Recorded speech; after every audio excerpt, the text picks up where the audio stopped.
आप्यायन्तु ममाङ्गानि वाक्प्राणश्चक्षुः श्रोत्रमथो बलमिन्द्रियाणि च सर्वाणि सर्वं ब्रह्मोपनिषदं माहं ब्रह्म निराकुर्याम् मा ब्रह्म निराकरो निराकरणमस्तु अनिराकरणं मे अस्तु तदात्मनि निरते य उपनिषत्सु धर्मास्ते मयि सन्तु ओम शांति शांति शांति। शंकरं शंकराचार्यं केशवं बादरायणं सूत्रभाष्यकृतौ वन्दे भगवन्तौ पुनः पुनः। ईश्वरो गुरुरात्मेति मूर्तिभेदविभागिने व्योमवद्व्याप्तदेहाय दक्षिणामूर्तये नमः। ओम शांति शांति शांति। सामवेद की तलवकार शाखा की केनोपनिषद पर हम लोग विचार कर रहे हैं। इसका चल रहा है ईश्वर की सिद्धि के लिए। ईश्वर की सिद्धि कैसे होती है तो यहाँ पे अनुमान दे रहे हैं। यद्यपि श्रुति वाक्य से भी ईश्वर की सिद्धि श्रुति स्मृति से हो सकती है, फिर भी जब तक अनुमान के द्वारा श्रुति का अनुग्रह नहीं किया जाता, तर्क से जो है प्रमाण श्रुति आदि का अनुग्रह नहीं किया जाता, तब तक दृढ़ निश्चय नहीं होता। शास्त्र की बात से ही अगर निश्चय होने लग जाए, केवल निश्चय हो जाए, मनन न करना पड़े, तर्क न लगाए, तब तो एक दो बार श्रवण से ही आदमी मुक्त हो जाए। लेकिन ऐसा नहीं होता, निश्चय नहीं हो पाता। इसलिए युक्तियों के द्वारा क्या संभव है, इसलिए वो तर्क देना पड़ता है, अनुमान आदि देना पड़ता है। तो अनुमान के द्वारा यहाँ सिद्ध कर रहे हैं और उसमें पक्ष को बनाए। जैसे पर्वतो वह्निमान धूमात, पर्वत पक्ष में वहनी की सिद्धि कर रहे, धूम को हेतु बना करके। जहाँ जहाँ धूम होता है वहाँ वहाँ वहनी होती है। इसी प्रकार यहाँ पक्ष है पूरा जगत। कैसा जगत है? अत्यंत विचित्र जगत, जिसमें जो देवता है, गंधर्व, यक्ष, राक्षस, पिशाच, पितृ, मनुष्य इत्यादि स्वरूप वाला है। द्युलोक, अंतरिक्ष लोक, पृथ्वी लोक, आदित्य, चंद्र, ग्रह, नक्षत्र इनसे विचित्र है। नाना प्रकार के जो प्राणियों को भोग के योग्य साधन और स्थान से संबंधित है। अत्यंत कुशल शिल्पी लोग भी इसका निर्माण नहीं कर सकते। और देश काल निमित्त के अनुरूप नियत प्रवृत्ति निवृत्ति क्रम वाला है। जैसे वर्षा काल में और अन्य काल में अलग अलग ऋतुएं होती है, सूर्योदय सूर्यास्त थोड़ा आगे पीछे होता है, तो नियत एक प्रवृत्ति निवृत्ति क्रम वाला हो। यहाँ तक हुआ पक्ष। तो ऐसा जो जगत है, एतद भोक्तृ कर्म विभागज्ञ प्रयत्न पूर्वकम भवितुमर्हति। इस जगत में जो भोक्ता जीव है, जीव के कर्मों को जानने वाले कोई ऐसा चेतन है, उसके प्रयत्न पूर्वक जगत बना है। क्योंकि एक कार्य है, कार्य होते हुए यथोक्त लक्षण वाला, विलक्षण है, विचित्र है, विचित्र कार्य है। जैसे गृह, प्रासाद, रथ, शयन, आसन आदि। जैसे कोई बहुत बड़ा महल है तो कोई विचित्र, कोई जो शिल्पी जो है वो जान करके बनाता है। राजा के लिए महल बनाना है, कितना बड़ा बनाना है, कहाँ राजा सोएंगे, कहाँ शयन कक्ष किधर होगा, रनिवास कहाँ होगा, सैनिकों के लिए किस तरफ होगा। तो ऐसे इस तरह से पूरा जान करके वो बनाता है। तो विपक्षे आत्मादिवत, जो कोई जान करके नहीं बना, जो है जानने वाला नहीं होता, वह का ऐसा कार्य भी नहीं होता। जान करके जो नहीं बनाया गया वो कार्य भी नहीं होता। जैसे आत्मा, विपक्ष में आत्मा दे दी। आत्मा को किसी ने बनाया नहीं, आत्मा कार्य भी नहीं। इस तरह से अन्वय व्यतिरेकी अनुमान के द्वारा ईश्वर की सिद्धि कर रहे। टीका में देख लीजिए, सामान्य टीका में चलेगा पेज नंबर 77 पे 5वीं पंक्ति 5th लाइन जो है टीका में। सामान्य तो दृष्टम रचयति, सामान्य तो दृष्ट अनुमान की रचना करे। सामान्य रूप से जहाँ पे व्याप्ति सिद्ध है, अन्वय व्यतिरेक व्याप्ति वाला जो अनुमान है, उस अनुमान की रचना कर रहे हैं। एतत् जगत भोक्तॄणाम कर्मणाम च विभागम यो जानाति, इस जगत के जो भोक्ता लोग हैं जीव, उन जीवों के कर्मों को, विभाग को जो जानने वाला है, तत्पूर्वक ही होता है। ऐसा नहीं कोई कुछ कर्म किया है कोई किसी को और सजा मिले, कोई पुण्य किया उसको दुख मिले, पाप किया है तो उसे सुख मिले, ऐसा नहीं होता है।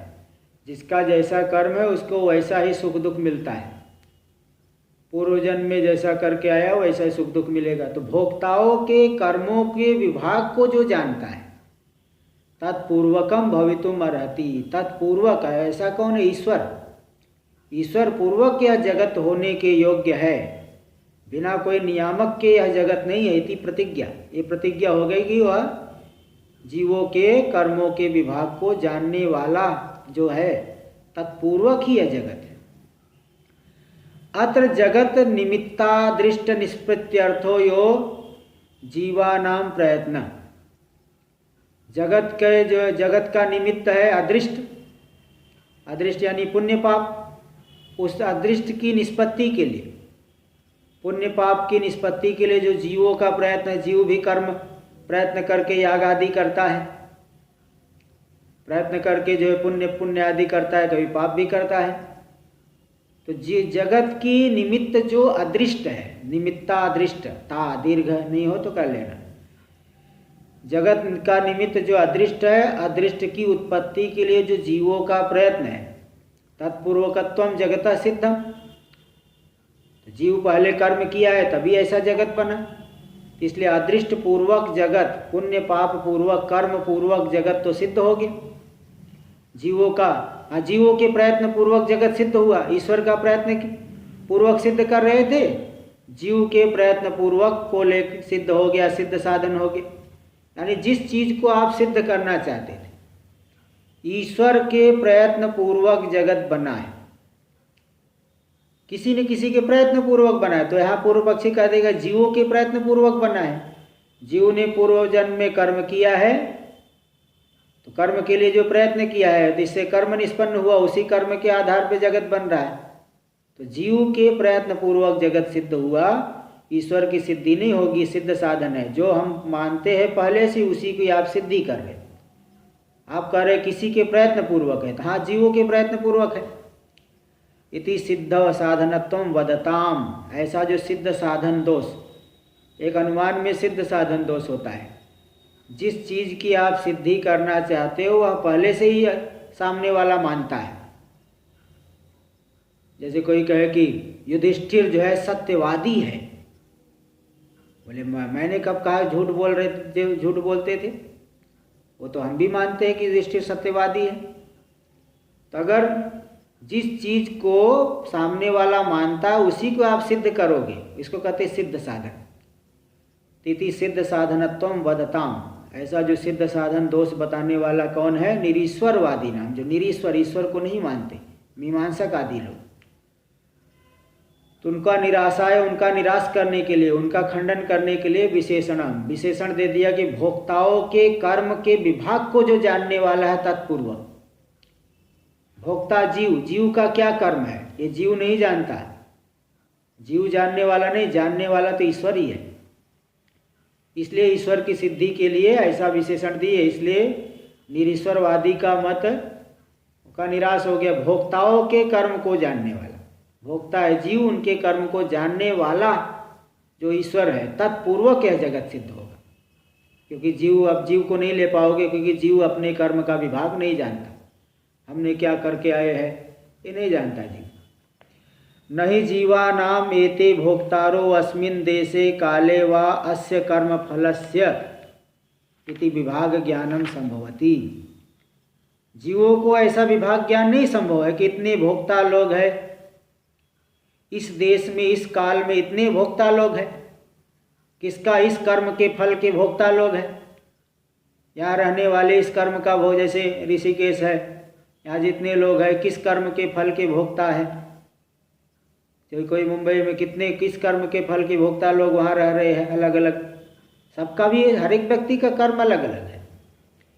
तो इतने भोक्ता इस देश में इस काल में इस कर्म का फल का भोग करेंगे, ऐसा विभाग ज्ञान जीवों को नहीं है। इसलिए भोक्तृ कर्म विभागज्ञ पूर्वक जब कहेंगे तो जीव को नहीं ले पाओगे, जीव के प्रयत्न पूर्वक नहीं। क्यों? क्योंकि विशेषान अभिज्ञत्वाद इत्यर्थ है। जीव को पता है कि मैं थोड़ा कर्म कुछ न कुछ कर्म के, लेकिन विशेष रूप से कैसा कर्म करके आया हूँ ऐसा विशेष को अनभिज्ञ जानता नहीं है, इसलिए ईश्वर को ही लेना पड़ेगा। और हेतु दिए 79 पे प्रथम पंक्ति भाष्य में, कार्यत्वे सति यथोक्त विलक्षणत्वात्, कार्य होते हुए विचित्र कार्य है, यथोक्त विलक्षणत्वात् इति। टीका में उसका अर्थ कर रहे हैं, यथोक्त विलक्षणत्वात् मतलब विचित्रत्वात्। केवल इतना हेतु दोगे, विचित्र कार्य है, विचित्र है। जो विचित्र है विभाग को जानने वाला पूर्वक ही होता है, कोई चेतन जान करके ही उसकी रचना करता है। तो विचित्रत्वाद इति उक्ते, केवल इतना ही अगर हेतु बनाएंगे विचित्रत्वाद, तब तो व्यभिचार हो जाएगा। व्यभिचार स्यात्, व्यभिचार का मतलब हेतु रहेगा साध्य नहीं रहेगा, साध्य के अभाव वाले में हेतु रह जाना, इसको कहते हैं व्यभिचार दोष। आप हेतु के द्वारा साध्य की सिद्धि करें, धूम के द्वारा वाहनी की सिद्धि करें, जहाँ जहाँ धूम रहेगा वहाँ वहाँ वाहनी तो अवश्य ही रहेगी, वहाँ व्यभिचार नहीं है।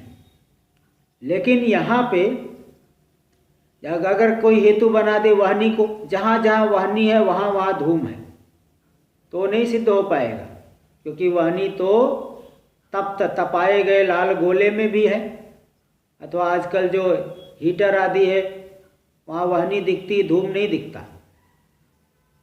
बहुत आजकल मशीनें हैं एकदम लाल हो जाती है तो वाहनी तो दिखती है, धूम नहीं दिखता। इस तरह से वहाँ पे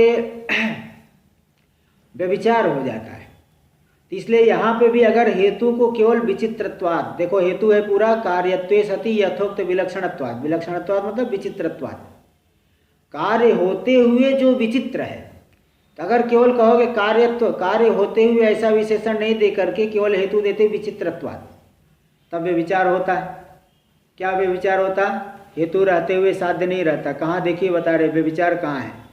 आत्मादि स्वभाव वैचित्र्यस्य प्रयत्न पूर्वकत्वा भावात्, आत्मा का जो स्वभाव है सच्चिदानंद रूप है, या किसी के प्रयत्न पूर्वक हुआ है क्या? तो अनादिकाल से है।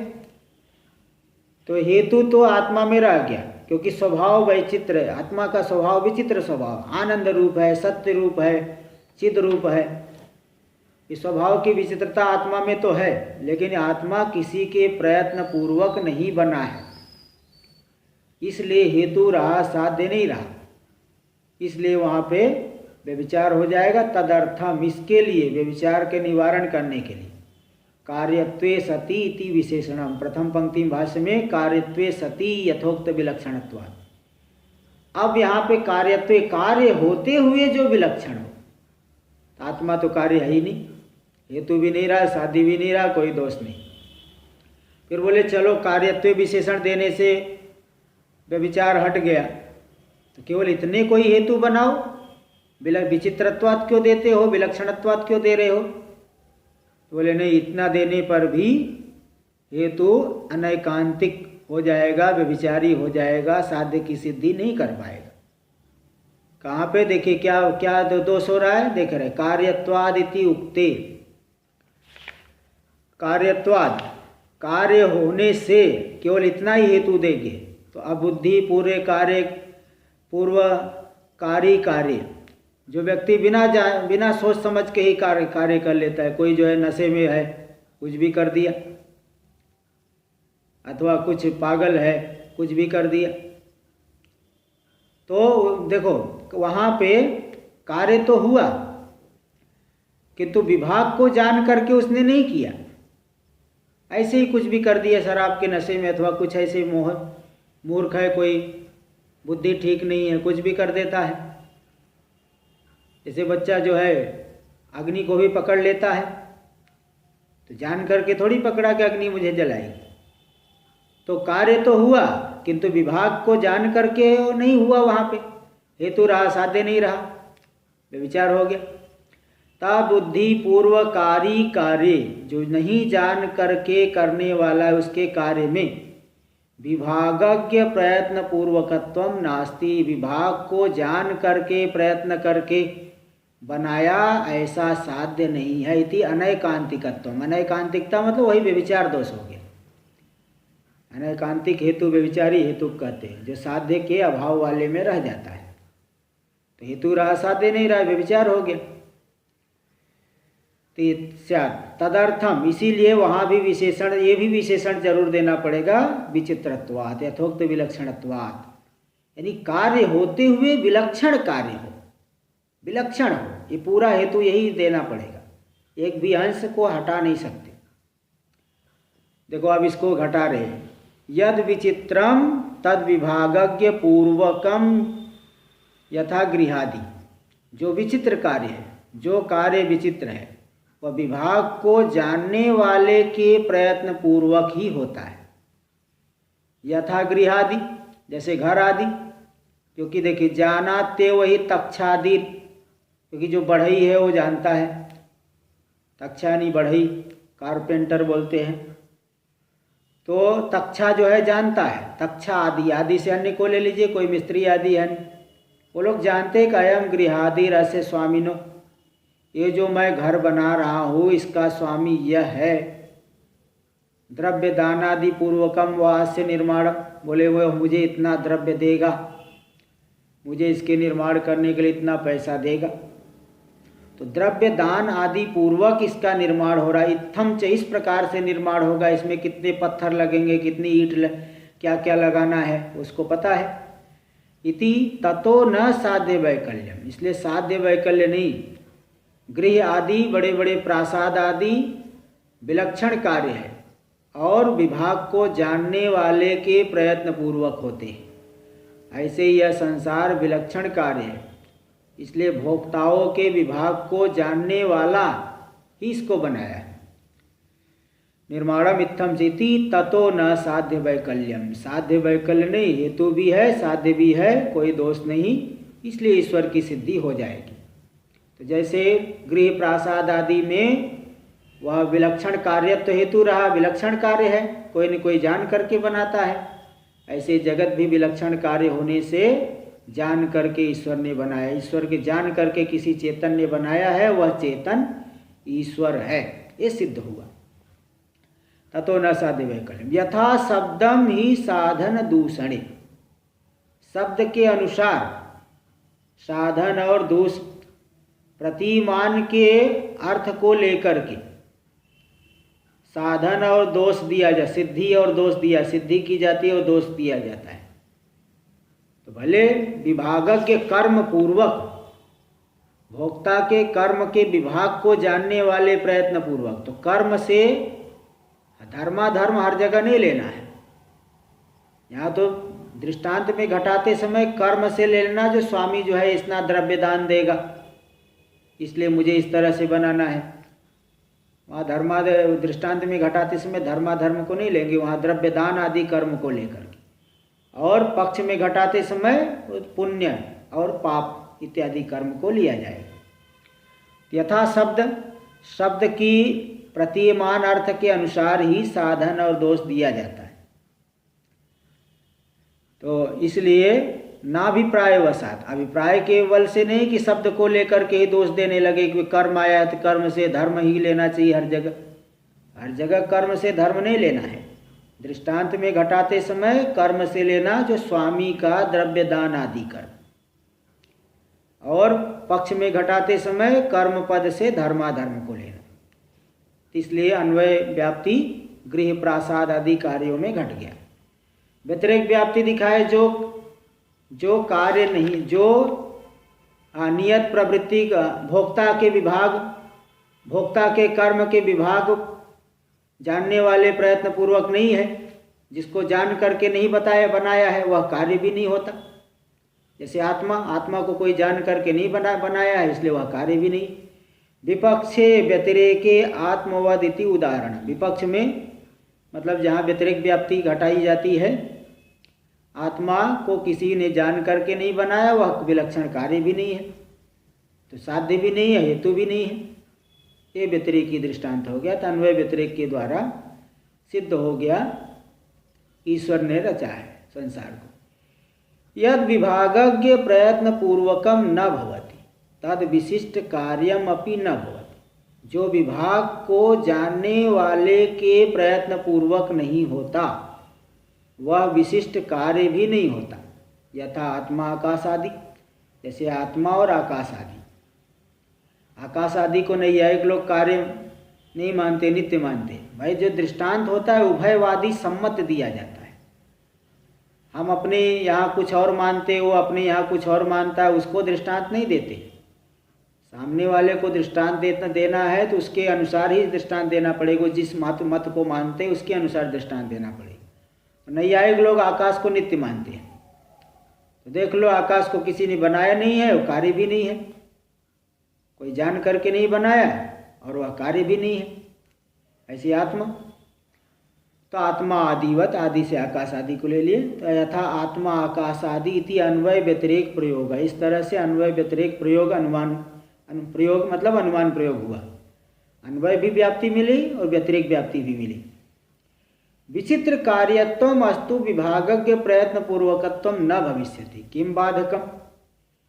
देखिए, जो लोग न्याय पढ़े हैं वो समझ सकते हैं कि थोड़ा सा ये बात, नहीं भी पढ़े हैं तो भी समझने का प्रयत्न करिए। क्या होता है कि जब कोई व्यक्ति अनुमान करता है तो सामने वाला व्यभिचार शंका करता है। वो व्यभिचार शंका करेगा कि हेतु रस्तु साध्यम मास्तु। जैसे एक अनुमान करे पर्वत में वहनी है, बोले कैसे मालूम पड़ा? हेतु होने से, धूम होने से। बोले धूम को रहने तो वहनी मत हो, धूम है लेकिन वहनी ना हो। तो कोई भी कहेगा भाई अगर वाणी तो कारण है, कारण के बिना कार्य होने लग जाए तब तो बिना भोजन के तुम्हें तृप्ति हो जानी चाहिए। बिना भोजन के तृप्ति जैसे नहीं हो रही है, इसी प्रकार किसी भी कारण के बिना कार्य नहीं होगा। इसलिए वाणी के बिना धूम नहीं कह सकते, इसलिए धूम है तो वाणी माननी पड़ेगी। तो इसको कहते हैं व्यभिचार शंका। हेतु रहे साध्य न। देखो वही बता रहे, विचित्र कार्यत्वम अस्तु। विचित्र कार्यत्व हेतु, वह तो हो जाए, लेकिन विभागज्ञ प्रयत्न पूर्वकत्वम न भविष्यति। विभाग को जानने वाले के प्रयत्न पूर्वक नहीं हो किम बाधकम, क्या बाधक है? हेतु रह जाए, साध्य न रहे, आपके साध्य की सिद्धि नहीं हो पाएगी। इसको इसलिए उस व्यभिचार शंका की निवृत्ति के लिए तर्क देना पड़ता है। जैसे अभी बता दिया, कोई कहेगा धूम हो वहनी न हो, क्या बिगड़ता है? बोलना पड़ेगा भाई अगर कारण के बिना कार्य हो जाए तो भोजन के बिना तृप्ति हो जाए। इसलिए यदि वहनी नहीं है तो धूम भी नहीं होना चाहिए, लेकिन धूम तो दिख रहा है इसलिए वहनी माननी पड़ेगी। तो क्या बाधक है आपके पास, क्या तर्क है? जगत वैचित्र्य से कर्म वैचित्र्य आदि संभवात। बोले ईश्वर को मानने की क्या जरूरत है?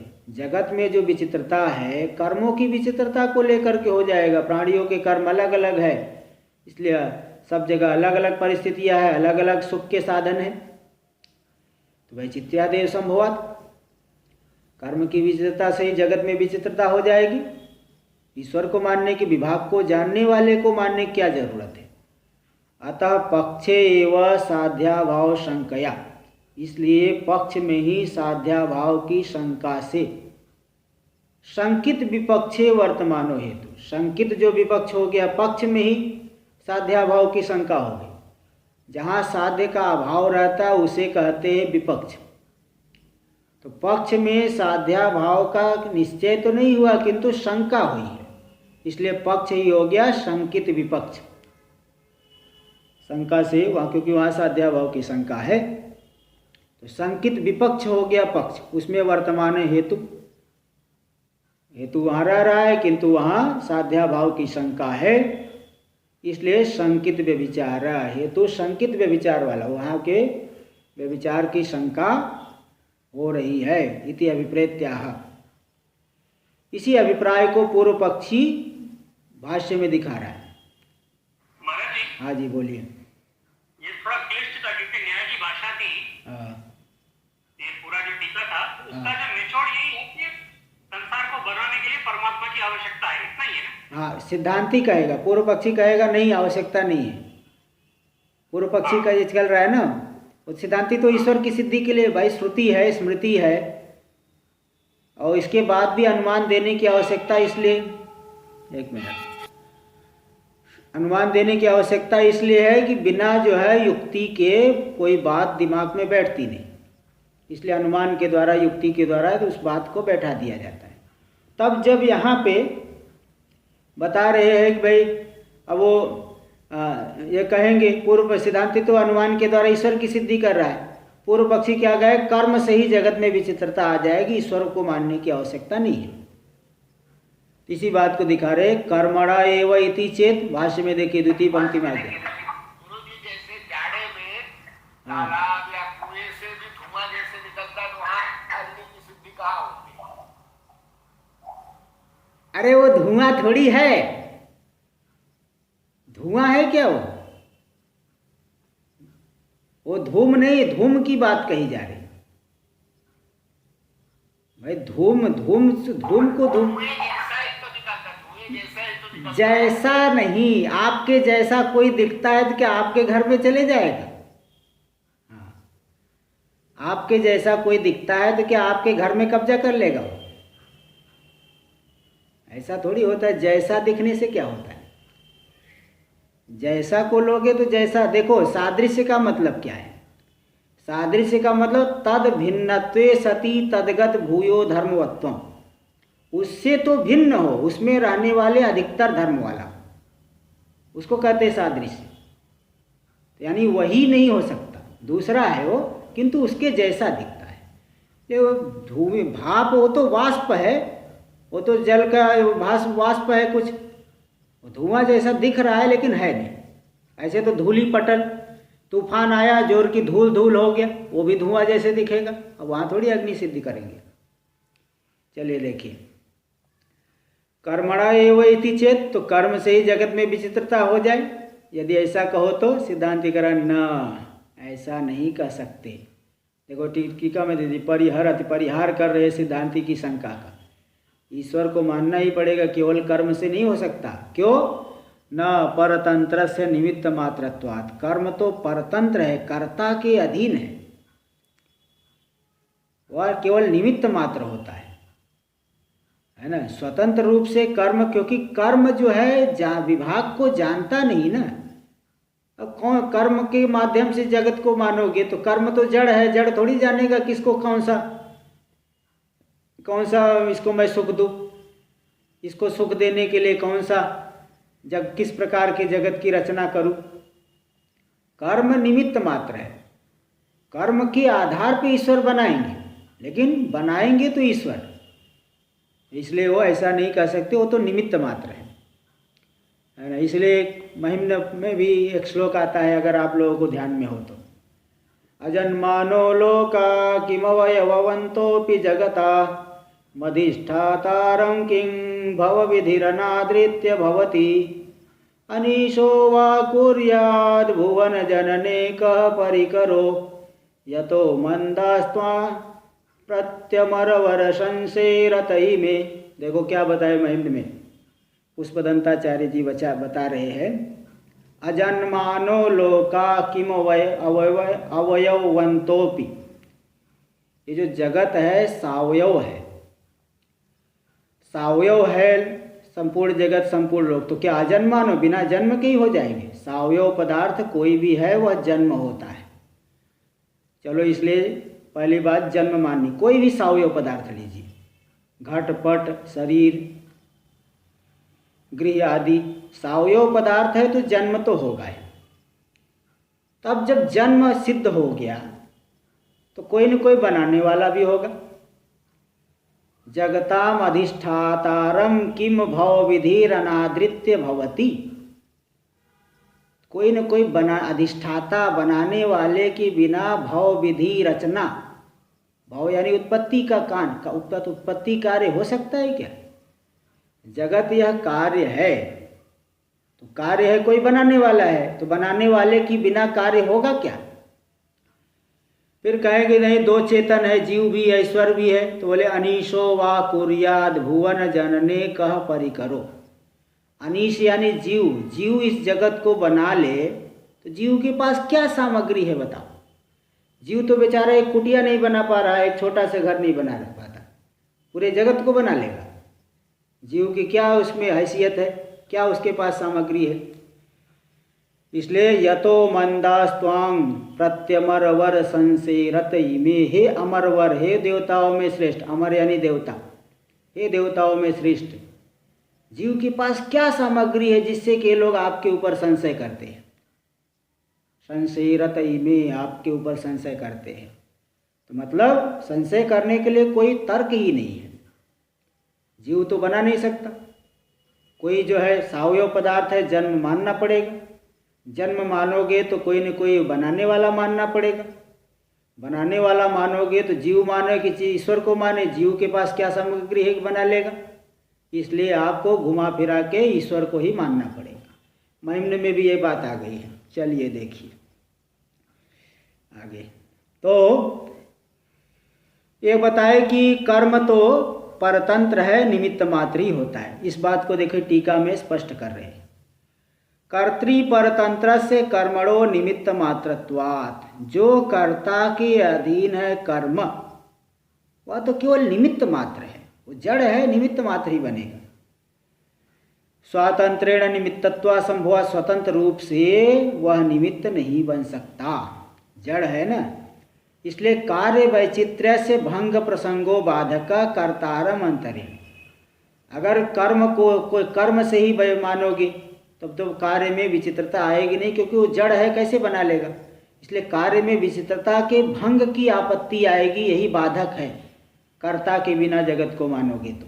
इसलिए कर्ता को चेतन को मानना पड़े, कोई न कोई चेतन जो कि भोक्ताओं के कर्म के विभाग को जान करके रचना कर रहा है, ऐसे चेतन को अवश्य मानना पड़ेगा।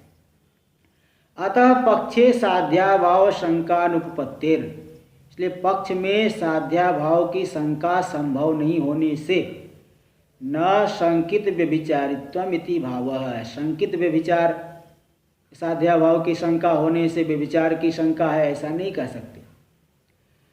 संग्रह वाक्य से पूर्व पक्ष भागम विवृणोति, देखो यहाँ संग्रह वाक्य जो आया द्वितीय पंक्ति में भाष्य में, कर्मणो इति चेत, पूर्व पक्ष इतना आया, सिद्धांति का न परतंत्र से निमित्तत्वात्, दोनों ही सारी में बात की है, उसका थोड़ा सा फिर विवरण करते हैं। संग्रह संक्षेप में बोले, पूर्व पक्ष ने कर्म से ही हो जाए, यदि ऐसा कहो तो न परतंत्र निमित्त मात्र ही होता है।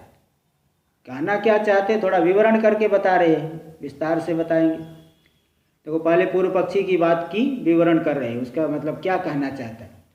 यदिदम उपभोग वैचित्र्यम प्राणिनाम, जो प्राणियों के उपभोग की विचित्रता, अलग अलग प्राणी को अलग अलग प्रकार का सुख दुख मिल रहा है, सबको एक जैसा नहीं है। कोई जो है बड़ा सुखी रहता है, कोई बहुत दुखी रहता है, फिर सुखी जो है वो बाद में दुखी हो जाता है, दुखी जो है बाद में सुखी हो जाता है, ऐसे उलट पलट होते रहता है।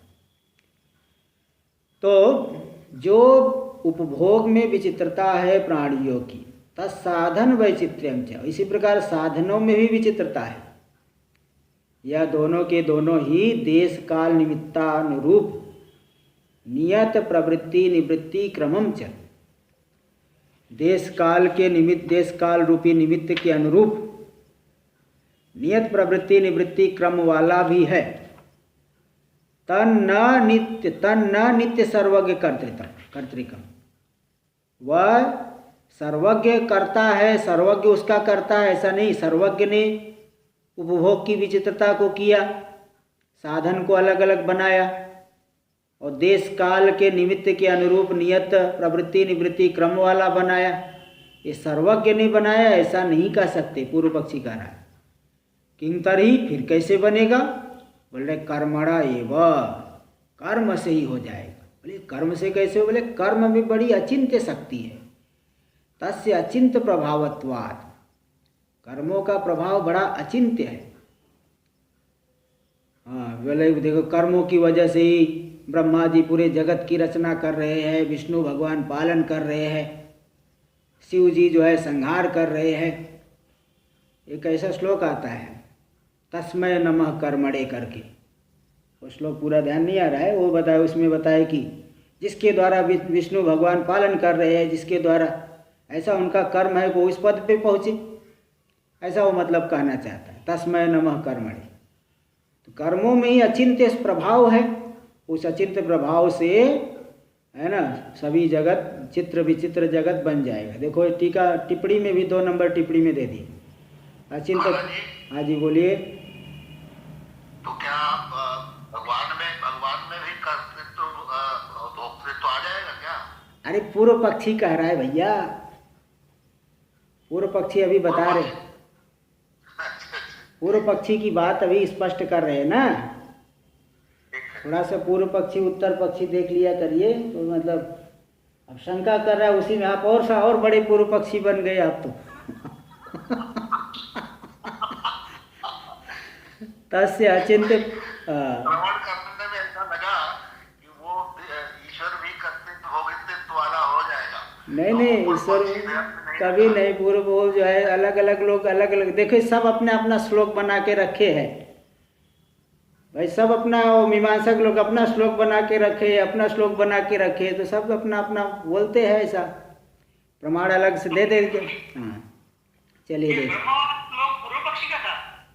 हाँ इसे कर्म को मानने वाला तस्मै नमः कर्मणे, ऐसा जो है ना कर्म की महिमा बताते समय ऐसे कह देते हैं कि जो है ब्रह्मा जी जिस कर्म के आधार पे ब्रह्मा जी जो है बताओ, ये श्लोक है अभी मेरे ध्यान नहीं आ रहा है, मैं याद मिलेगा तो मैं कल बता दूंगा कल पाठ में। तो तस्य अचिंत्य प्रभावत्वात्, तो अचिंत्य प्रभाव वाला है। सर्वस्य फल हेतुत्वाभ्युपगमात्, सभी दार्शनिकों के द्वारा, सभी दार्शनिक लोग मानते हैं कि फल का हेतु कर्म है, इसलिए कर्म से ही विचित्रता बन जाएगी। क्यों ईश्वर तक भाग रहे हो? ईश्वर तक जाने की क्या आवश्यकता है? नित्य से हाँ सती कर्मण फल हेतुत्व, जब कर्म। हाँ जी बोलिए। आप दूसरी टिप्पणी बता रहे थे जो बीच में सवाल आपको आया था। हाँ वही दूसरी टिप्पणी देखो 2 नंबर अचिंत्य प्रभाव, तो कर्म अचिंत्य प्रभाव वाला है। गीता में भगवान ने कह दिया गहना कर्मणो गति, है ना, कर्मों की गति बड़ी गहन है। किस कर्म का क्या फल हो सकता है वो बता नहीं सकते, बड़ी गहन है कर्म की गति। इसलिए अचिंत्य प्रभाव वाले होने से कर्म से ही जगत बन जाएगा। और सर्वस्य फल हेतुत्वाभ्युपगमात्, सभी दार्शनिक लोग कर्मों को फल का हेतु मानते हैं। और सती कर्मणा फल हेतुत्व, अब कर्मों में फल हेतुत्व की सिद्धि होने में किम ईश्वराधिक कल्पना है। अब अधिक ईश्वर को क्यों मान रहे हैं? अब ईश्वर को एक और मानना पड़ रहा है। ईश्वर को मानोगे, ईश्वर फल के हेतु है, फल के हेतु वही बनेंगे। ये दोनों बातें कल्पना करने की आवश्यकता नहीं। इसलिए इति न नित्य से ईश्वर से नित्य सर्वज्ञ शक्ति फल हेतुत्व, जो नित्य है ईश्वर और नित्य सर्वज्ञ शक्तिमान है, सर्वज्ञ शक्ति वाले, सर्वज्ञता शक्ति वाले हैं, तो वो फल के हेतु नहीं बनेंगे, कर्म से ही हो जाएगी तीचेत। देखो यहाँ तक आया पूर्व पक्षी, तब सिद्धांती फिर उसका खंडन करेंगे। टीका में देख लीजिए। यदिदम ईश्वरवादी भीरपि वैषम्य नैर्घृण्य दोष परिहाराय कर्मणो जगत वैचित्र्य हेतुत्वम इष्टम। देखो जब ईश्वर को आप जगत का कारण मानोगे तो भी ईश्वर अगर बिना किसी अपेक्षा के ही जगत बना देगा तो ईश्वर में 2 दोष आएगा। पहली बात विषमता दोष, किसी को अमीर बना दिया, किसी को गरीब बना दिया। और कितने प्राणियों को रोज मार रहे हैं, कितने क्रूर, एक आदमी को मार दे तो जेल में हो जाता है, फांसी भी हो सकती है। लाखों करोड़ों प्राणियों को रोज मार रहे हैं, असंख्य प्राणियों को रोज मार रहे, तो कितने क्रूर है ईश्वर। तो अगर बिना कर्म की अपेक्षा के ईश्वर को अगर मानोगे जगत का कारण, तब तो वैषम्य और नैर्घृण्य दोष, विषमता दोष, किसी को सुख दे रहे किसी को दोष, दूसरा नैर्घृण्य यानी क्रूरता, ये दो दोष आएगा। इसलिए इन दोनों दोषों का परिहार करने के लिए ईश्वरवादी को भी कर्मणो जगत वैचित्र्य हेतुत्वम इष्टम, कर्म में जगत की विचित्रता का कारण मानना पड़ेगा कि कर्म जगत की विचित्रता के हेतु है। ईश्वर कर्म की अपेक्षा करेंगे, कर्म से जगत में विचित्रता है। तत्सत संप्रतिपन्नम, तो कर्म को तो हमने भी माना, आपने भी माना। अब उसी कर्म से जब काम चल जा रहा है तो संप्रतिपन्नम यानी उभय सम्मतम, दोनों लोग, आप ने भी कर्म को माना, हमने भी माना, क्योंकि बिना कर्म के जगत को बनाएगा ईश्वर तो दो दोष आएगा, विषमता और क्रूरता दोष। इसलिए उभय सम्मत को छोड़ करके अपूर्व ईश्वर कल्प्यते। पहली बात तो एक अपूर्व ईश्वर, नए, एक अतिरिक्त जो नए ईश्वर की कल्पना करनी पड़ी, वो धर्मी है। और वह ईश्वर क्या करता है, तस्य फल हेतुत्वम च धर्म, वह फल का हेतु बनता है, फल हेतुता रूपी धर्म रहेगी। धर्मी की भी कल्पना करो, धर्म की भी कल्पना करो। कल्पनी इति गौरवम स्यात्, इस तरह से गौरव दोष आएगा। इस बात को दिखाया कि ना नित्य से ईश्वर से नित्य सर्वज्ञ शक्ति फल हेतुत्वम, जो नित्य है ईश्वर, सर्वज्ञ सर्वशक्तिमान है, वह फल का हेतु नहीं बन सकता। तो इस तरह से यहाँ तक पूर्व पक्षी आया। अब सिद्धांति कहेगा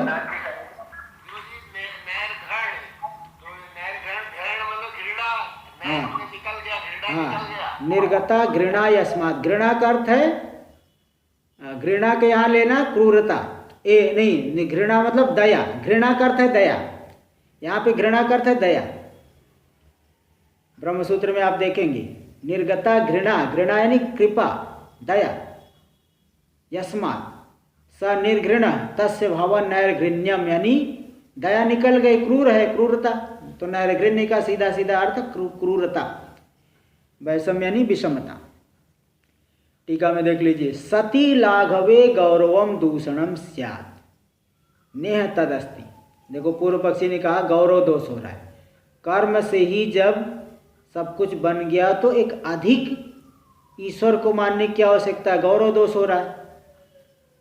तो यहाँ सिद्धांति कह रहा है, देखो भाई, अगर लाघव सिद्ध हो जाए तब गौरव दोष होता है, लेकिन लाघव अभी सिद्ध ही नहीं हुआ है ना, इसलिए न यह तदस्ति, यहाँ पे लाघव सिद्ध हुआ नहीं है। इति अभिप्रेत्य सिद्धांतम विवृणोति, बोले सिद्धांत का विवरण कर रहे हैं कि नहीं, कर्म जो है, कर्म से, केवल कर्म से उपभोग में विचित्रता नहीं आ सकती। न कर्मणा एवं इत्यादि ना, भाष्य में न कर्मणा एवं उपभोग वैचित्र्यादि उपपद्येत, कर्म से ही उपभोग में विचित्रता आदि बन जाए, ऐसा नहीं हो सकता। कस्मात्, क्यों, कर्तृतंत्रत्वात् कर्मणा, कर्म तो कर्ता के अधीन होते हैं, कर्ता के अधीन, स्वतंत्र नहीं है। कर्म कर्ता के अधीन होते हैं, वो स्वतंत्र नहीं है। चिति मत प्रयत्न निर्वृत्तम ही कर्म, चिति मत मतलब चेतना वाला जो है पुरुष, उसके प्रयत्न से निष्पन्न होता है कर्म। तो कर्म निष्पन्न होकर के, जैसे कोई धर्म याग किया, धर्म उत्पन्न हुआ, कर्म निष्पन्न हो गया, तो तत्प्रयत्नों को रमाद उपरतम सद, तो जब जैसे याग करके पूरा संपन्न कर दी, अब याग समाप्त तो हुआ, लेकिन विशेष काल में आगे जा करके वह फल देगा। तो तत्प्रयत्नों परमाद उपरतन सत, यानी कर्ता के प्रयत्न का उपराम होने पर वह कर्म उपरम हो गया। उपरम हो करके देशांतरे कालांतरे व नियत निमित्त विशेषापेक्षम, देशांतर में दूसरी जगह पे और भिन्न काल में नियत निमित्त विशेष की अपेक्षा से कर्तु फलम जनयिष्यति, कर्ता को फल देगा। अभी कोई पाप पुण्य कर्म किया है, जैसे याग किया, ज्योतिष्टोम या आदि याग किया स्वर्ग के लिए, तो देशांतर स्वर्ग में जा करके भिन्न काल में वहाँ के निमित्त विशेष को लेकर के वहाँ सुख मिलेगा कर्ता को। इति न युक्तम अनपेक्ष अन्यदात्मनः प्रयोक्ति, प्रयोक्त्री, ऐसा जो आपने माना कर्म में फल का उत्पादकता, कर्म में फल की उत्पादकता, तो आत्मा से भिन्न प्रयोक्ता को मानने पर संभव नहीं होगा। न युक्तम अनपेक्ष अन्यद आत्मनः प्रयोक्त्री, आत्मा स्व से भिन्न प्रयोक्ता की अपेक्षा के बिना युक्त नहीं। स्व से लेना यहाँ आत्मा नहीं लेना है, स्व यानी कर्म, कर्म से भिन्न प्रयोक्ता की, प्रेरक की अपेक्षा के बिना ऐसा नहीं हो सकता।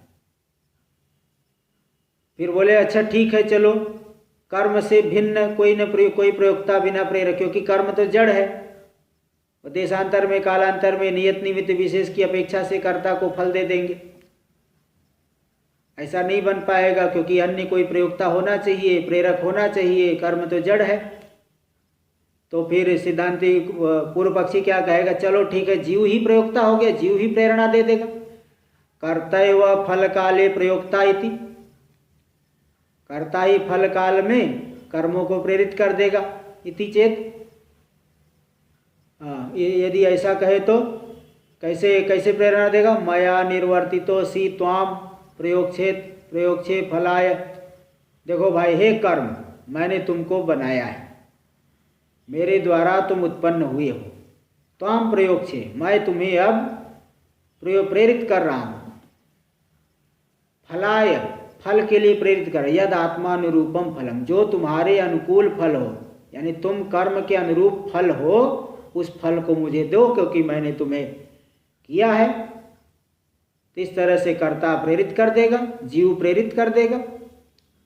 तिथि सिद्धांतिकरण न ऐसा भी नहीं कर सकते, ऐसा नहीं कर सकते, कर्ता ही प्रेरणा। टीका में देख लीजिए पहले, आत्मनो अन्यत प्रवर्तकम अनपेक्ष कर्म चेत न फलम जनयति, कर्म जो है अपने से भिन्न प्रेरक की अपेक्षा के बिना, अपेक्षा नहीं करके फल नहीं दे सकता, क्योंकि वो जड़ है। तरी कर्ता जीवयो प्रयोजको अस्तु, फिर तो कर्ता जीव ही उसका प्रयोजक हो जाए, प्रेरणा देने वाला हो जाए, जीव ही प्रेरणा दे देगा, वो फिर फल देगा। यदि शंकित्वा परिहरते, इस तरह से शंका का उत्थापन करके परिहार करे, कर्तव्य, कर्ता ही प्रेरित कर देगा, भाई हे कर्म, मैंने तुम्हें किया है, तुम मुझे फल दो, इस तरह से प्रेरणा देगा। तो सिद्धांति इसका जवाब दे रहा है, ना ऐसा मत कहो, देश काल निमित्त विशेषान अनभिज्ञत्वात्, जो कर्ता जीव है देश काल निमित्त विशेष को नहीं जानता है, इसलिए वह कर्म का प्रेरक नहीं बन सकता। उसको क्या पता है कि कहाँ किस कर्म का क्या फल कहाँ मिलेगा। स्वर्ग, जैसे स्वर्ग देने वाला फल, उसको स्वर्ग देखा ही नहीं है, तो इसलिए केवल सुन के रखे हैं, इसलिए वो देश काल निमित्त आदि को, निमित्त विशेष को नहीं जानता जीव, इसलिए जीव कर्म को प्रेरित नहीं कर सकता। टीका में अच्छा न निमित्त, हाँ पहले भाष्य में, यदि ही कर्ता देश विशेषाभिज्ञ सन, जो कर्ता जीव देश विशेष को जानने वाला होकर के, स्वातंत्रेण कर्म नियुंजात, स्वतंत्र रूप से कर्म को प्रेरित करे, ततो अनिष्ट फल से अप्रयोक्ता से, तब तो अनिष्ट फल का के लिए प्रेरणा देगा क्या। कोई कहेगा हे पाप कर्म, अब तुम्हारे फल देने का समय आ गया, तुम फल दो, तब तो कभी पाप कर्म को प्रेरित करेगा ही नहीं। कर्ता अगर जीव देश विशेष को जानता हुआ स्वतंत्र रूप से कर्म को यदि प्रेरित करता, तब तो अनिष्ट फल तो कभी मिलेगा ही नहीं। अनिष्ट फल के लिए प्रेरणा देगा नहीं, तब तो किसी को दुख मिलना ही नहीं चाहिए, लेकिन दुख मिलता है, पाप कर्म का भी फल होता है, इसलिए जीव कर्म को प्रेरणा देने वाला नहीं है। आपका कथन ये गलत है कि जीव प्रेरणा देगा। टीका में देखिए, अनिष्ट फल भोग सिद्ध्य अन्यथा नुपपत्या कर्तुः कर्म नियोक्तृत्व न संभवति। कर्ता अगर कर्म का नियोक्ता प्रेरक होगा, तब तो अनिष्ट फल भोग सिद्धि बनेगी नहीं, इसलिए उस सिद्धि अनिष्ट फल भोग होता तो है, लेकिन जीव को अगर प्रेरक मानोगे तो वह सिद्धि होगी नहीं, इसलिए उस सिद्धि की अन्यथा अनुपत्ति से, यही मानना पड़ेगा कि जीव कर्म का नियोक्ता, कर्म का प्रेरक नहीं है। नहीं तो जीव कभी पाप कर्म का फल भोगना ही नहीं चाहेगा, क्यों प्रेरणा देगा वो। इसलिए कर्तु कर्म नियोक्तृत्व न संभवति चेत, संभव नहीं है यदि ऐसा कहे। तर्हि निर्निमित्तम एवं कर्म फलाकार्य में परिणमते, तब तो फिर एक मीमांसक आया, प्राचीन मीमांसक लोग, वो कहेंगे चलो ठीक है कर्ता कर्म का प्रेरक नहीं होगा, तब तो कर्म निर्निमित्तक, बिना किसी निमित्त के ही कर्म फल रूप से परिणत हो जाएगा, जीव की भी अपेक्षा नहीं है। इति जरत कर्म मीमांसका नाम मतम आशंक्या है। ऐसे जो जरत यानी बूढ़े लोग, प्राचीन, जरत का अर्थ होता है बूढ़ा, प्राचीन, प्राचीन मीमांसक लोग जो कर्म मीमांसक, उनके मत की आशंका का उत्थापन करके कह रहे कि आशंका करके उसको बताएंगे, फिर खंडन करेंगे। न च निर्निमित्तम तद अनिच्छया आत्मसंवेतन तत्चर्मवद विकरोति कर्म। जो कर्म अन्य किसी निमित्त की अपेक्षा नहीं करके तद अनिच्छया आत्मसंवेतम, उसकी इच्छा से, अनिच्छा से आत्मा में समवेत है, संबंधित है, आत्म संबंधी है। तत् चर्मवद विकरोति कर्म, वह जो है चमड़े के समान विकार कर देगा, ऐसा नहीं। चमड़े के समान विकार, विकरोति, विकार को प्राप्त हो जाएगा, ऐसा नहीं कह सकते। इच्छा के बिना जीवात्मा के साथ संबंधित होकर के, न च निर्निमित्तम तद अनिच्छया, जो निर्निमित्त कर्म ही, देखो टीका में दे दिए इसको, इसका अर्थ एक पंक्ति में दिए, कर्तुर अनिच्छया कर्म विकरोति, कर्ता की इच्छा के बिना कर्म विकार को प्राप्त कर लेगा, चमड़े के समान। जैसे चमड़ा जो है विकृत हो जाता है, भाई कोई बूढ़ा हो गया है, कोई चाहता है कि मैं बूढ़ा हो जाऊं, कोई नहीं चाहता मैं वृद्ध हो जाऊं, लेकिन देखो चमड़ा फिर झुर्री पड़ जाती है, विश्लेष हो जाता है, वृद्धावस्था में बहुत कमज़ोर हो जाता है। तो जैसे चर्म, हमारे शरीर में चर्म विकार हो जाता है, ढीला पड़ जाता है, पूरा शरीर कमज़ोर हो जाता है, तो चर्म जैसे हमारी इच्छा के बिना ही विकार की प्राप्ति कर रहा है, ऐसे कर्म भी, निर्निमित्त कर्म कर्ता की इच्छा के बिना ही विकार की प्राप्ति कर लेगा, ऐसा कोई दृष्टांत नहीं है। देखिए टीका में देख, कर्तुर अनिच्छया कर्म विकरोति, कर्ता की इच्छा के बिना ही, अनिच्छा से ही विकार को प्राप्त कर लेगा, इत्यतः दृष्टांता भावा, यहाँ पे दृष्टांत नहीं दे सकते। चर्मणोपि विकारस्य सनिमित्तत्वाच्च, रही बात जो चर्म में आपने विकार दिया, वह निर्निमित्तक नहीं है, वो निर्निमित्तक नहीं, उसका कोई न कोई निमित्त है, कभी कट जाता है, घाव लग जाता है, झुर, अथवा प्रारब्ध पूरा हो रहा है तो उसमें अन्य कुछ न कुछ निमित्त जरूर है। चर्म में विकार हो जाता है, चर्म में विकार जो बिना किसी निमित्त के होता है, ऐसा नहीं कह सकते। इसलिए चर्म को दृष्टांत देकर के आप कर्म में घटाओ, ये सब बनेगा नहीं। चलिए आगे हम लोग कल करेंगे। थोड़ा सा है ऐसा गंभीर विचार यहाँ किए हैं ईश्वर के विषय में, 4-5 पृष्ठ तक। ओम आप्यायन्तु ममांगानि वाक्प्राणश्चक्षुः श्रोत्रमथो बलमिन्द्रियाणि च सर्वाणि सर्वं ब्रह्मोपनिषदं माहं ब्रह्म निराकुर्याम् मा ब्रह्म निराकरोद निराकरणमस्तु निराकरणं मे अस्तु तदात्मनि निरते य उपनिषत्सु धर्मास्ते मयि सन्तु ते मयि सन्तु। ओम शांति शांति शांति। शंकरं शंकराचार्यं केशवं बादरायणं सूत्रभाष्यकृतौ वन्दे भगवन्तौ पुनः पुनः। ईश्वरो गुरुरात्मेति मूर्तिभेदविभागिने व्योमवद्व्याप्तदेहाय दक्षिणामूर्तये नमः। ॐ शान्ति शान्ति शान्तिः।